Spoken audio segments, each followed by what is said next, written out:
Sabemos, contudo, que a semeadura, ela costuma ser bem menor que a colheita. Por isso devemos vigiar e ter cuidado naquilo que nós plantamos.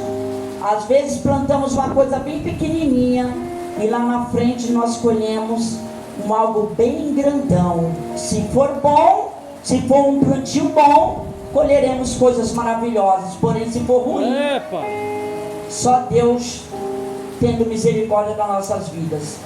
A lei da semeadura é um princípio que não podemos evitar. Essa lei tem impacto sobre todas as áreas da nossa vida. Sobre a área familiar, a área profissional, o financeiro, na área sentimental, na área psicológica. É um impacto geral na nossa vida. Na Bíblia King James, em 2 Coríntios, capítulo 9, no versículo 10, nos revela o fruto da nossa fidelidade, ou em outra versão, é o fruto da vossa justiça. Então, a fidelidade ou a justiça é uma semente. Eu quero aqui explanar um pouquinho para que você entenda, para que eu possa entrar na mensagem. Os lábios, eles produzem frutos. Já foi dito aqui, o pastor o Anderson, ele sempre está batendo nessa tecla aqui, a palavra falada. Então devemos ter cuidado daquilo que sai da nossa boca, porque os lábios produzem frutos. Hebreus capítulo 13, versículo 15. As palavras, elas projetam imagens. A retidão é uma semente que produz vida e lealdade. Provérbios capítulo 11, versículo 30. Oséias capítulo 10, versículos 12 ao 13. A paz, irmãos, é uma semente. Em Tiago capítulo 3, versículo 18. A justiça é a colheita produzida por aqueles que semeiam a paz. Oh! Aleluia! Porém, nós temos duas condições para a colheita. A primeira condição é a lei da semeadura e a perseverança. A segunda condição é a lei da semeadura e o tempo certo. A seu tempo ceifaremos, se não desfalecermos. Gálatas capítulo 6, versículo 9. Em Salmo 126, todos conhecem aquele que parte chorando, enquanto lança a semente, retornará entoando cânticos de louvor, trazendo seus feixes. E no verso 5, os que com lágrimas semeiam, aleluia, em júbilo ceifarão. A fé é uma semente que gera esperança. Em Hebreus capítulo 11, no versículo 6, sem fé é impossível agradar a Deus. Eu quero que você pegue algumas pérolas que o Senhor vai nos dar essa noite. A palavra de Deus eu considero como chave que abre portas. Aleluia. Se ando profetizando por aí, pega a chave de carro, chave que não sei o que, e você nunca encontra a fechadura com essa chave. Mas a palavra de Deus, ela tem poder para abrir portas, e ela abrirá na sua vida nessa noite. Sem fé é impossível agradar a Deus, porque aquele que se aproxima dele, ou seja, aquele que vem para perto dele, aquele que convive com ele, aquele que se relaciona com ele, deve crer que ele existe e é recompensador daqueles que o buscam. A palavra deve, de deve crer, que eu acabei de ler aqui, significa tomar por verdadeiro.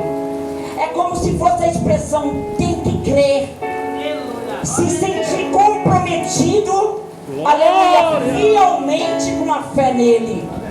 Necessita crer.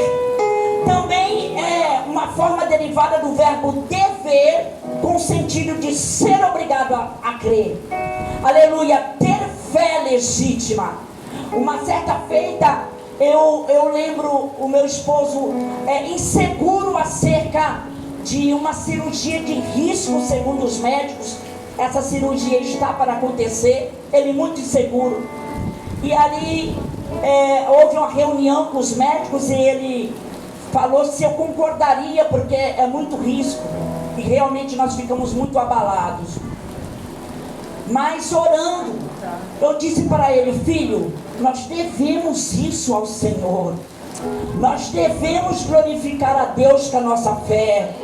Nós devemos louvar a Ele com a nossa fé, sem incredulidade, sem medo. Não crer, aleluia, é uma ofensa para o Senhor. Não crer nele, aleluia, ofende o coração de Deus, porque ele não é homem para que minta, e o que sai da boca dele é fiel para cumprir. Aleluia. Devemos honrar a Deus com a nossa fé. Engrandecido é o nome do Senhor. Aleluia. E outro momento que nós estávamos numa consulta médica, o médico perguntou para mim: tá tudo bem em deixar o José passar por essa cirurgia? Eu posso perder ele lá na mesa de cirurgia. Está tudo bem? Consulte o restante da família. E eu disse para ele: eu não posso responder ao Senhor agora, porque eu preciso consultar o dono da vida. Ele pode todas as coisas. Romanos capítulo 14, versículo 23 está escrito que tudo que não é fé é pecado, que tudo que não é fé é ofensa, é afronta a Deus. Noé semeou fé e herdou justiça. Abraão semeou fé e herdou promessas.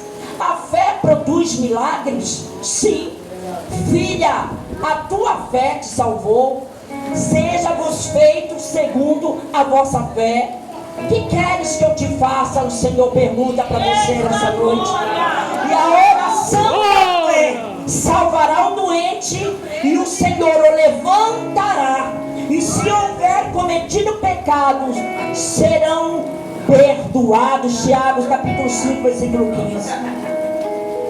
E agora eu entro numa história no Antigo Testamento, o qual foi testada a fé daquele povo. Em Êxodo capítulo 3, versículo 7, Deus fala a Moisés: Moisés, eu tenho visto.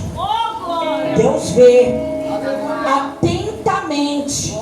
Deus não se distrai, Deus não dorme e Deus não é negligente. Aleluia. A aflição do meu povo que está no Egito, e tenho ouvido. Deus ouve e o seu clamor por causa dos opressores. No versículo 8 ele diz assim: por isso, pelo que, a igreja? Por isso, acabamos de ler, aleluia, pelo sofrimento do povo, pelo clamor do povo. No versículo 8 Deus diz assim: eu desci. Deus desce para livrá-lo da mão dos egípcios. Deus ainda desce e pode descer aqui nessa noite, se você crer nisso, aleluia, e resolver coisas incríveis. Deus desceu, e todas as vezes que Deus desce é para fazer coisas grandíssimas. Ele desceu para formar o homem, ele desceu para visitar o homem, ele desceu para disciplinar o homem, ele desceu para confundir o homem, ele desceu para irritar o homem com o seu espírito, aleluia. Ele desceu para falar com o homem, ele desceu para encarnar-se entre os homens, ele desceu para levantar o homem da morte, aleluia. E ele descerá para implantar o seu reino literal, aleluia. O que aguardamos, aleluia, crendo nesse dia, nessa vitória. Engrandecido é o Senhor. Agora, Moisés, eu desci para livrar o meu Israel das mãos de Faraó, a fim de levá-los para uma terra boa e larga, que mana leite e mel. Deus sempre trabalha com propósito. Aleluia. Costumamos sempre perguntar para o Senhor por quê, por quê e por quê. Mas esquecemos de perguntar, Senhor, para que isso? Aleluia, verdade. Eu tenho aprendido isso e a minha oração é, Senhor, revela para mim o teu propósito. Revela para mim a tua vontade acerca disso que eu estou, aleluia, enfrentando. Aleluia. E Deus convoca Moisés para anunciar a Faraó os seus desígnios. Aleluia. O inimigo perseguidor da igreja tem que saber que a igreja tem dono. E vai ter que conhecer a vontade do Senhor. Aleluia.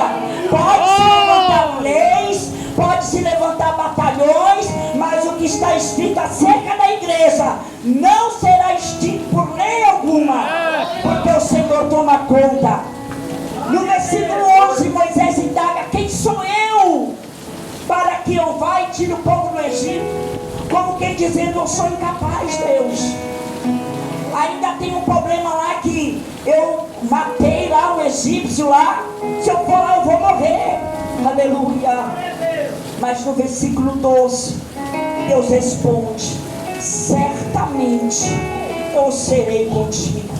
Deus estava dizendo: não se preocupe, porque os benefícios da minha presença te seguirá por onde você for. Aleluia. Não é isso, crente?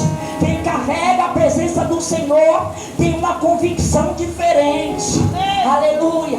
É o mundo dizendo que não e ele dizendo que sim. É as circunstâncias enredando, dizendo que vai dar errado e ele acreditando que vai dar certo. Aleluia. É honrando Deus com fé.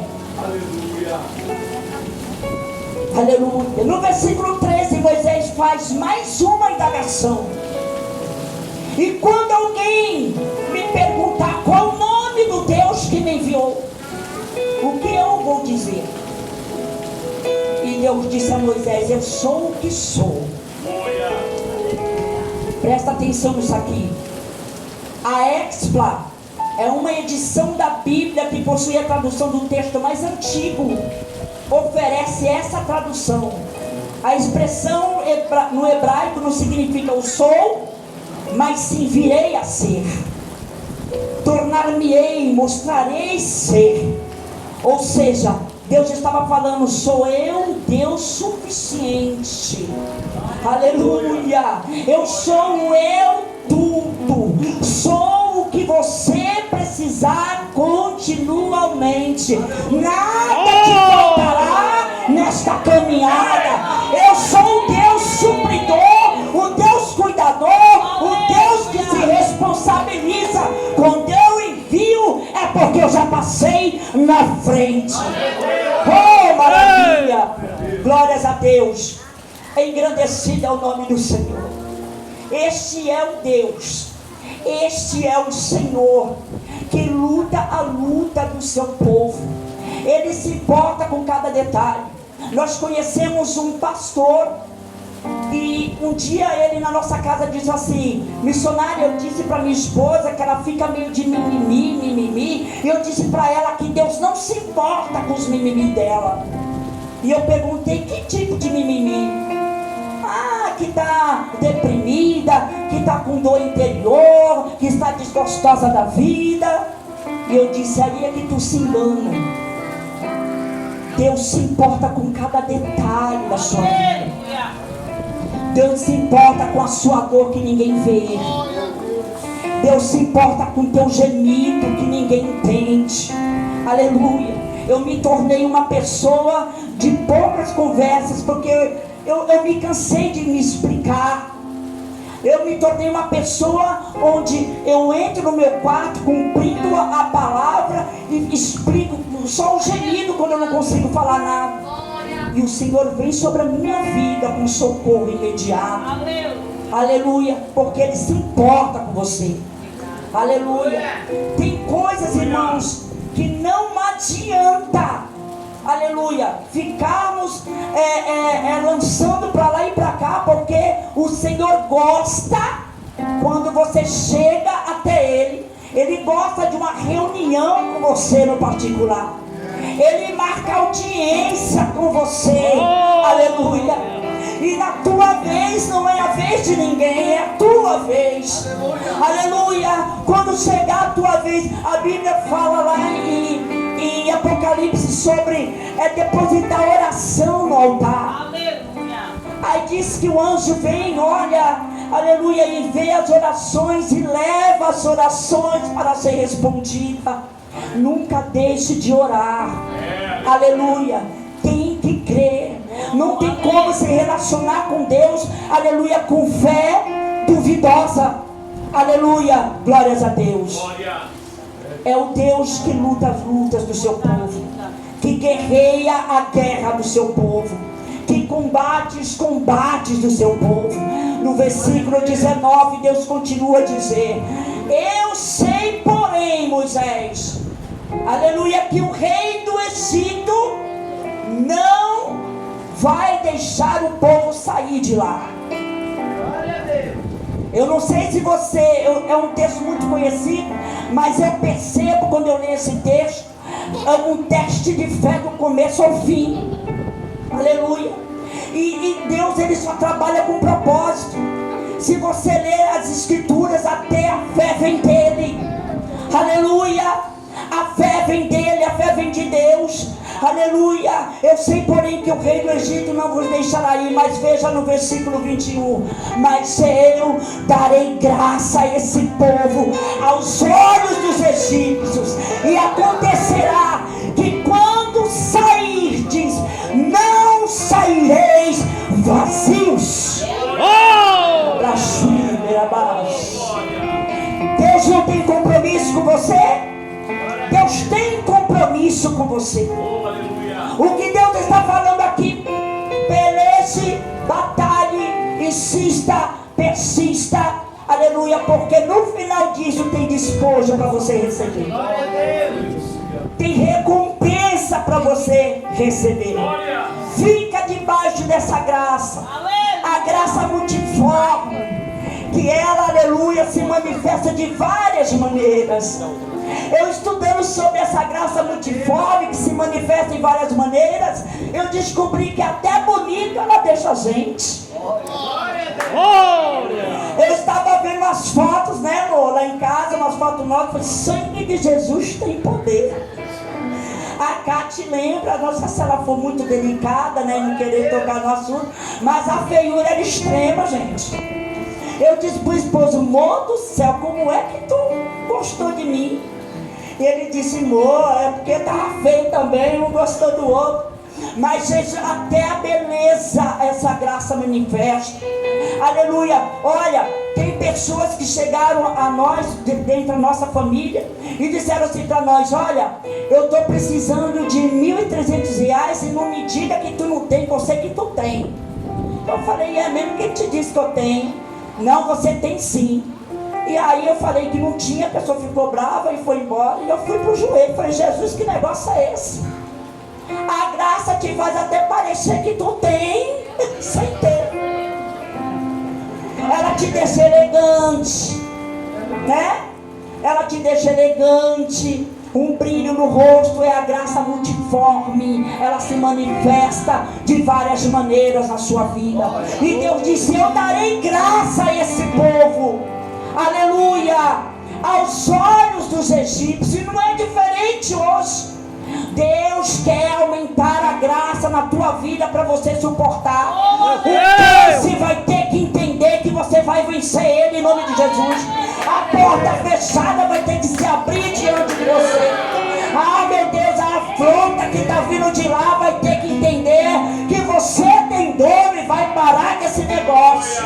Aleluia, glórias a Deus. Fica debaixo dessa graça. A fé nesse texto é chamada a ser exercida em 3 níveis. A fé nesse livro de Êxodo é o primeiro nível: Egito, deserto e Jordão. Se você desistir de atravessar o Egito, de sair do Egito, de vencer o Egito, você não consegue passar pelo deserto. Porque Teve gente que desistiu no deserto, teve gente que desistiu no Jordão, que era a última etapa. A fé tem níveis. Deus quer te ensinar nessa noite. Aleluia. Não basta, irmãos, eu dizer para você creia. Você tem que entender por que você deve crer. Aleluia. Glórias a Deus. A recompensa daquele povo foi a terra prometida. A recompensa daquele povo foi as promessas do Senhor. Aleluia. Quem tem promessa aqui nessa noite? Quem tem promessa? Eu tenho promessa. E eu creio que eu vou estar de posse delas. Eu já conquistei muitas das promessas que o Senhor me deu. Aleluia. E eu vou conquistar mais em nome de Jesus.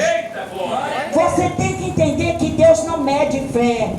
Tem gente que diz assim: olha, missionária, ore por mim, porque a tua fé é maior que a minha. Deus não mede fé. Aleluia. O que Deus faz é examinar a fé, pastor.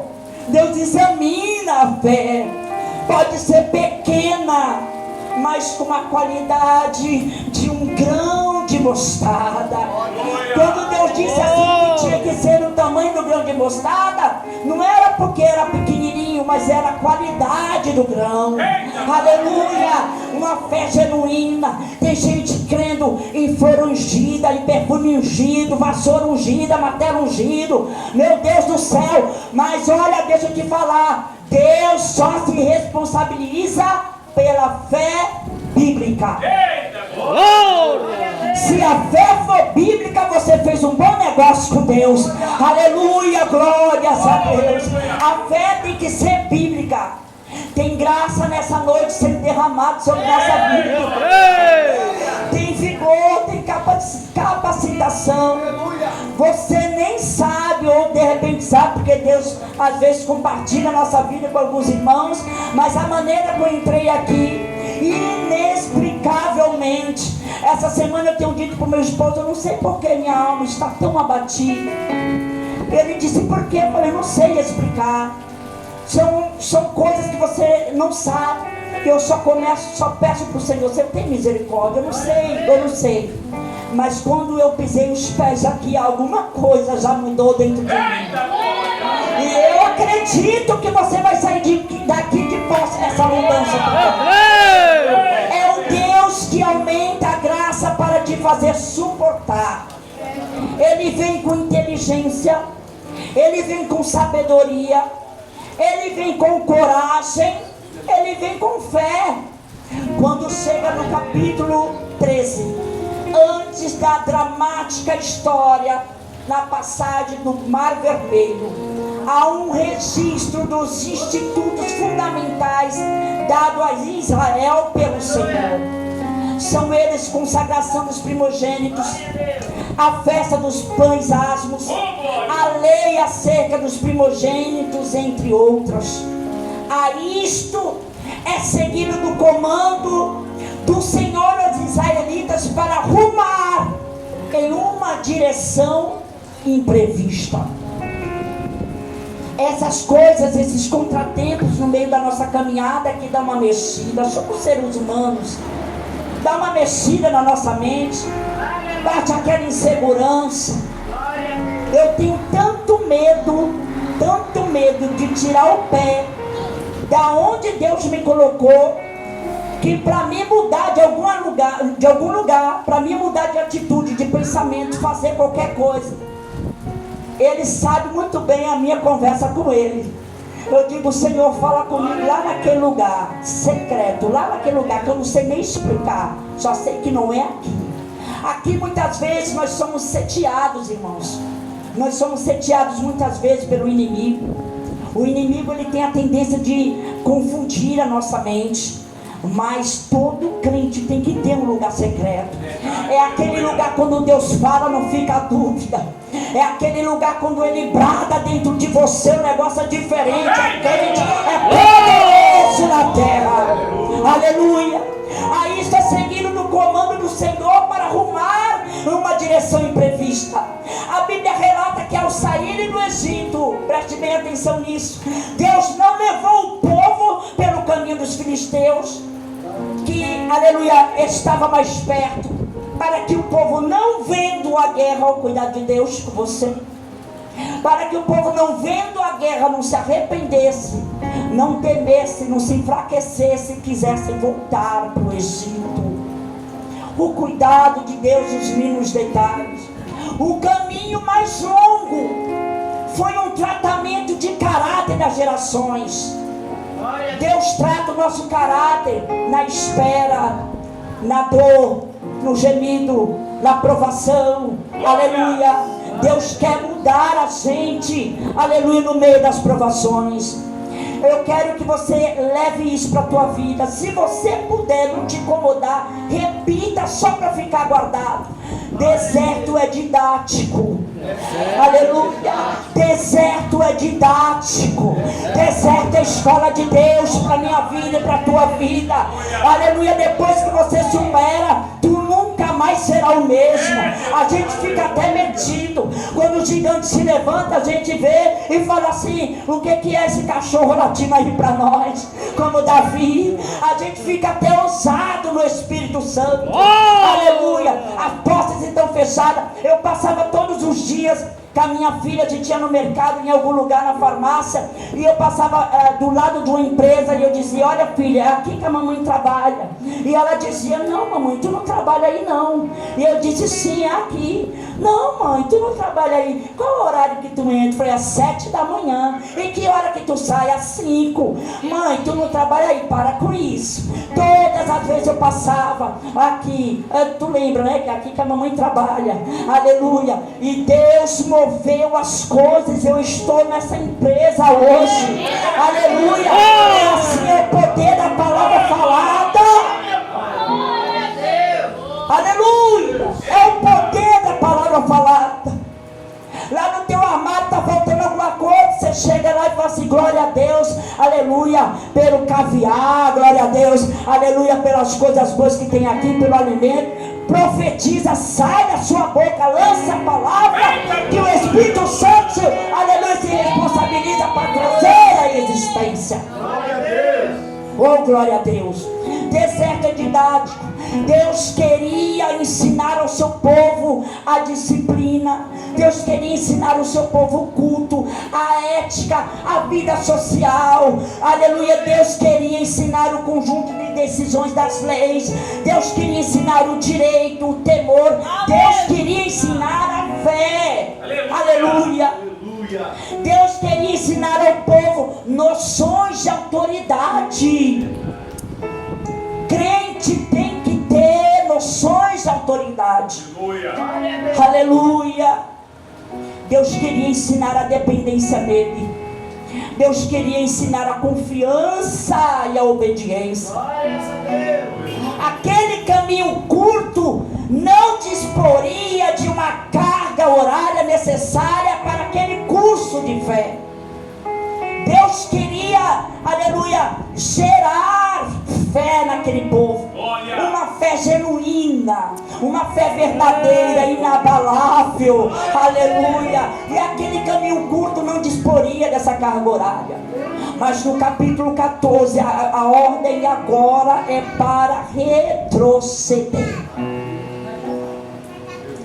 Aí Deus ordena aos israelitas que se acampem ao beira-mar, para mais tarde libertá-los.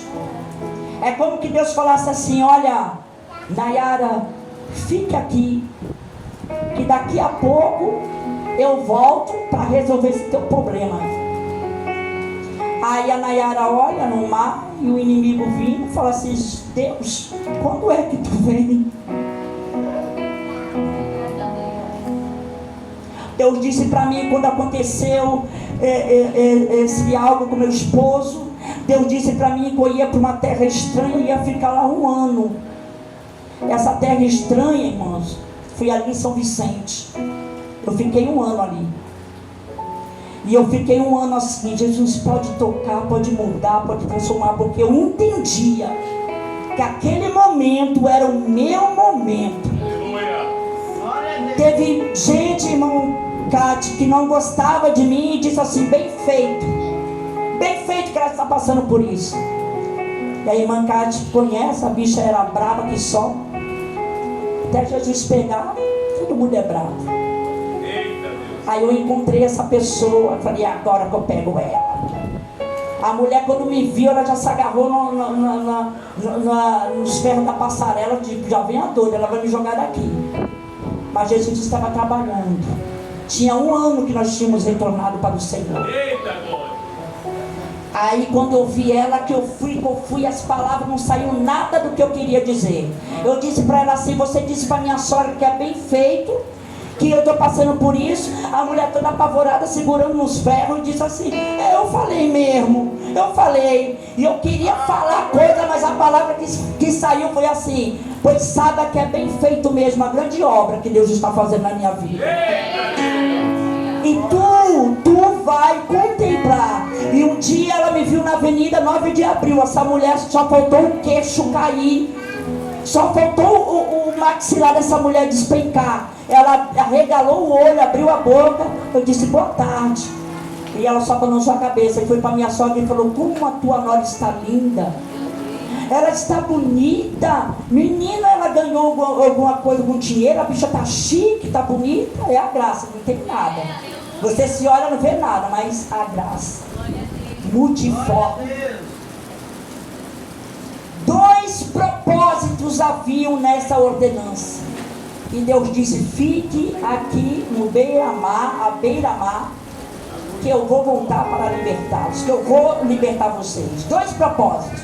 O primeiro propósito está lá no versículo 3. Porque Faraó dirá que os filhos de Israel vagam sem rumo pela terra e que estão encurralados pelo deserto, confundindo o inimigo. Quando às vezes o inimigo vê você abatido, entristecido, faltando alguma coisa na sua vida, como disseram na nossa vida, o estado que nós ficamos foi tão deprimente. O estado, moço, se aproxime. O estado era tão deprimente na nossa vida, que olhavam para nós e falavam assim, não tem mais jeito. Foi um vaso lá nos visitar, nós ficamos com aspectos emagrecidos, sem afeição alguma, e falaram, não tem mais jeito. Deus levantou um vaso, o vaso profetizou, vou eu fazer a diferença, vou eu mudar o quadro. Aleluia. Quando um dia esse vaso nos viu, o mesmo vaso que profetizou disse assim, mulher, eu não acreditava que vocês iam sair, eu não acreditava que haveria mudança. Eu disse, mas mulher, tu não profetizou? Ela disse, foi o próprio Deus, porque um vaso mesmo não acreditava. Deus tem coisas grandes para fazer. Deus está confundindo o teu inimigo. Aleluia. No versículo 4, o segundo propósito de Deus, o Senhor disse, presta atenção nisso, o Senhor disse que seria glorificado em Faraó. Está na tua Bíblia aí. O Senhor disse que seria glorificado em Faraó e em todo o seu exército. Olha a preposição, em Faraó e em todo o seu exército. E o seu nome seria conhecido pelos egípcios.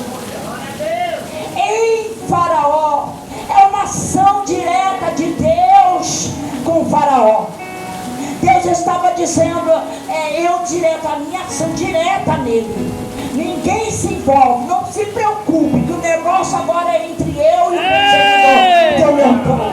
E nessa noite não é diferente. É a ação direta de Deus no teu problema. É a ação direta de Deus, aleluia, na escassez, na infertilidade.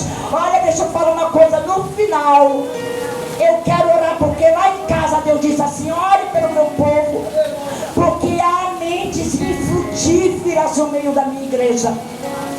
Mentes infrutíferas que não produzem. A semente é lançada, mas não consegue produzir. Aleluia. Mas o nome do Senhor será glorificado nisso. E o líder Moisés encorajando o povo a honrar a Deus em fé. Na versão NVI está escrito, o Senhor lutará por vocês, então somente acalme-se. Moisés estava dizendo, tranquilize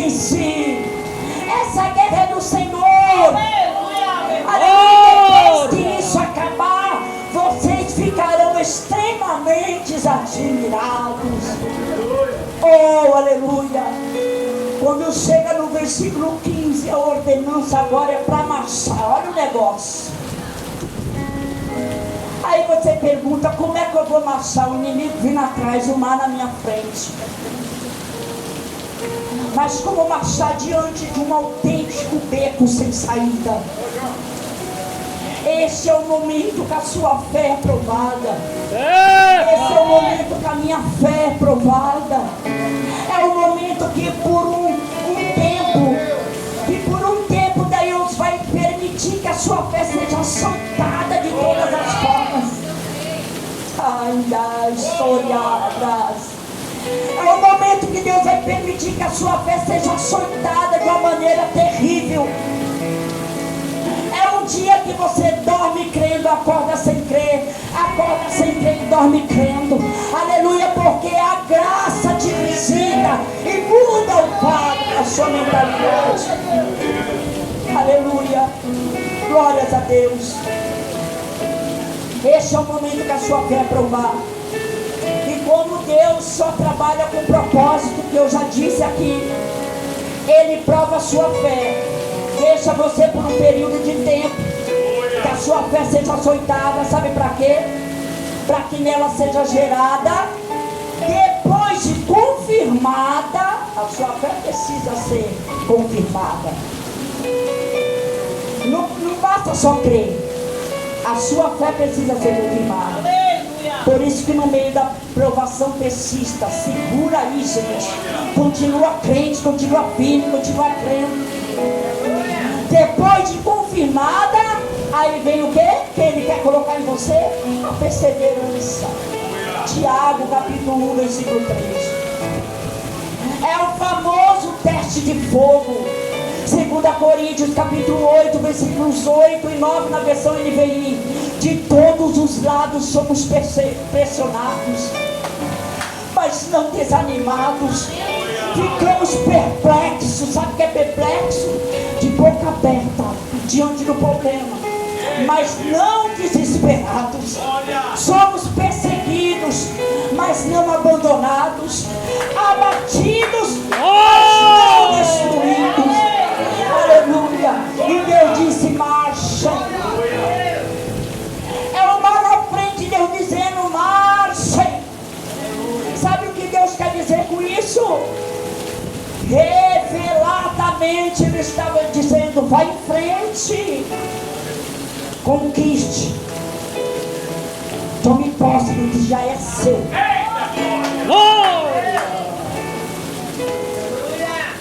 Quando Deus está falando marche, Deus está falando pegue, vai lá, é teu. Avante, igreja militante, avante. No versículo 30, assim o Senhor, eu estou correndo aqui, gente, já vou terminando. No versículo 30, assim o Senhor salvou Israel naquele dia, não foi no outro dia. Assim o Senhor salvou Israel naquele dia da mão dos egípcios. Aleluia! Mas no versículo 31, e viu Israel a grande mão que o Senhor mostrara aos egípcios, e temeu o povo ao Senhor, e creu no Senhor, e também creram no líder deles, Moisés. Presta atenção aqui. Mão é um substantivo aramaico. Presta atenção nisso, uma chave da tua vida. É um substantivo aramaico que significa poder, controle, possessão, autoridade. Deus arrancou o povo da possessão dos egípcios e trouxe para ele. Amém, igreja? Deus trouxe para ele direito de posse. Mas também mão vem de uma palavra no hebraico que significa eixo. Eixo é uma peça em torno da qual um corpo se movimenta com movimentos, aleluia, de rotação. É isso aqui, ó.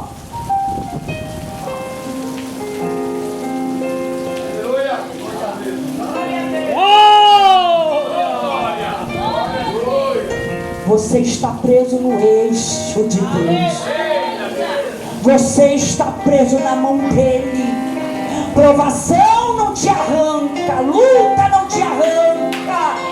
Aleluia! Dias difíceis que está lá escrito em Timóteo.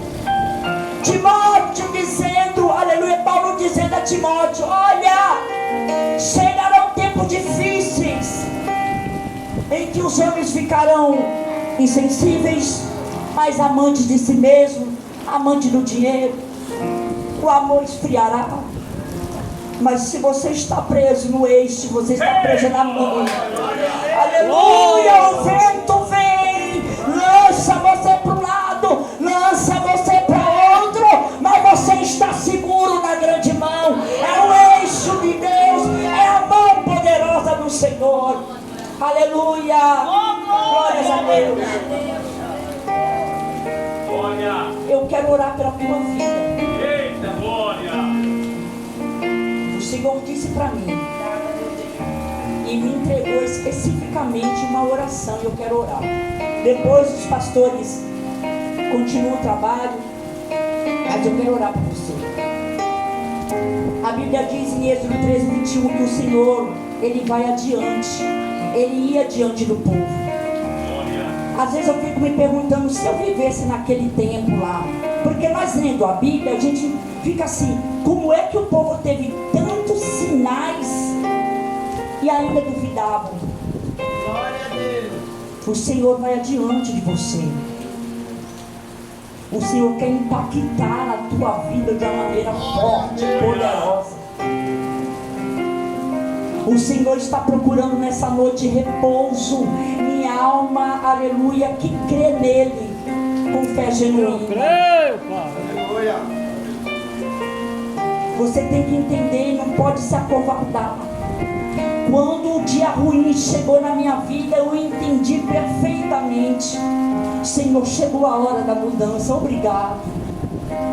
Minhas amigas iam lá me visitar, teve uma que veio, me abraçou, chorou, e acalmando ela: calma, isso vai passar. Dormindo no chão, comendo o resto que as pessoas davam. Na sua caminhada você vai aprender a não ser como outras pessoas, viu? Muitas vezes, algumas pessoas vão te ensinar a não ser como elas. Não as despreze, guarde esse aprendizado. Nunca dê aos outros que você não queira para você. Mas cada vez que vinha, eu olhava e falava: é esse tempo que eu tenho que viver. Estava pensando que eu jogava fora, falava, murmurava, falava: é esse tempo, eu vou passar por ele, Senhor. Eu vou passar, tu disse que é um ano. E um ano certinho, a nossa casa saiu no casqueiro e nós viemos. Quando nós chegamos lá, eu perguntei para uma moça: como é que faz para pagar o condomínio? Com quem que a gente deve fazer? Ela me olhou de cima a baixo pelo meu estado, porque eu estava vindo de uma guerra. E ela disse: para morar aqui precisa ter dinheiro, viu? Ela já estava há alguns anos já morando ali. Eu disse: a senhora não conhece o síndico, a síndica daqui? Ela: não. E hoje, aleluia, ela pede oração pra gente.